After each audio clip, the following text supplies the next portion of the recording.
In this video, I'm going to share some stories of classroom management examples of things I've tried for the classroom movement line.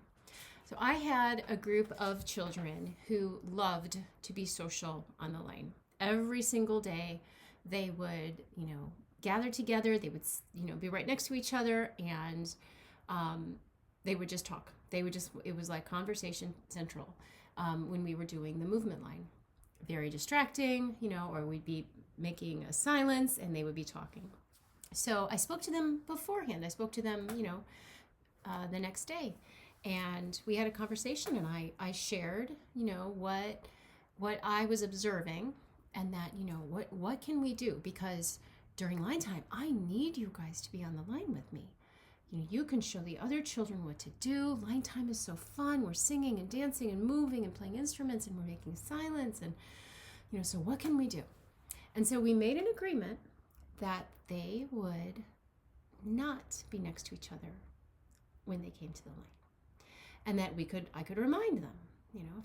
If they forgot, if I noticed that they were standing 1, 2, 3 all together, I would give them a sign, whatever that's. I think it was like something like, it was either this was a few years ago, it was like something like this, or it might have been like thumbs up. It was some silly movement, and then oh yeah, that's right, and then they would separate. This made all the difference.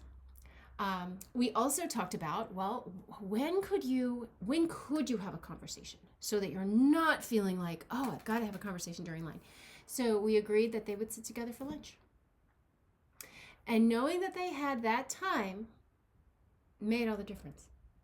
So coming up with a little signal like, hey, remember, you're standing in a different spot, and allowing them the space to engage and connect socially outside of the line time, outside of those 7 to 10 minutes, really, really helped. I've had children who have been jokesters. So there was a child in particular who so funny. I mean, just could come up with the most hilarious things that were, inappropriate or unwanted, undesired behavior during the line time. So silly, so goofy. It was really distracting to the group. So he would make everybody laugh and really pull the focus. So something I learned from my colleague Sue Buntrock is this glorious idea of having a talent show. So when we were outside, playing out in the outdoor environment, not line time, separate from line time, we had a talent show. And I talked to this child and shared how, oh my goodness, you really can make people laugh. How does it feel when you make people laugh? All those things, just to try to help that child recognize what they were gaining from. It feels good to make other people laugh, doesn't it? Yeah. And of course, we want to be careful with the subject matter that is being shared. If it is appropriate for the group to hear this silly joke or whatever, okay, all right. Or to see this silly physical behavior, I'm standing up and I'm suddenly on the ground, and if the child is being safe enough doing that, I was okay with that. So we had a talent show. And this provided that child with that opportunity to share this silly behavior in a way that was appropriate. And everyone else could laugh, ha, ha, and then it was someone else's turn. And they could say their name. They could say their favorite color. They could tell a joke. They could do a dance. They could sing a song. They could throw a ball up and catch it. Different ways of sharing something with an audience, which is a whole, there's some beautiful skills being learned here. How to be a nice audience member, how to be respectful to others, how to take turns, how to be a quiet, observer of something. We learned the theater clap. You put your hands together like this, tilt it. We're calling this our theater clap. If you want to teach them how to applaud, in a mannered, in a consistent and courteous way.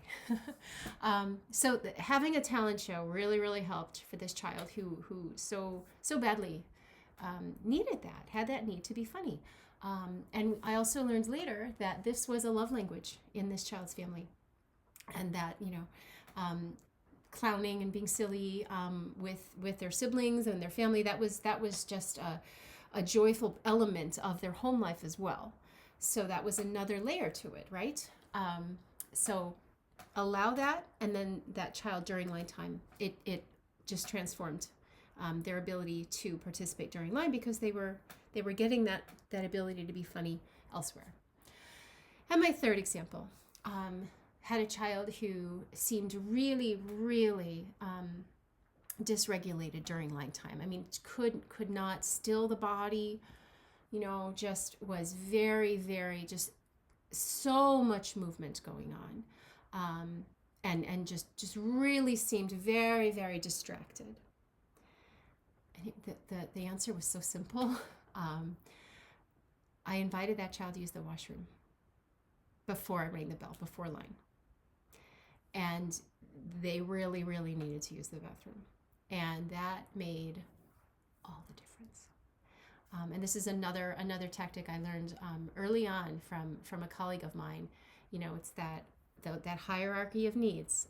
Do they need to use the washroom? Are they thirsty? Are they hungry? Are they tired? Are they cold? Are they hot? Looking at their physical needs first can make such a difference. And so that became the routine. I would go and, we came up with a sign. I would give that child that reminder, and off they would go, use the bathroom, and they were able to be just with us on the line.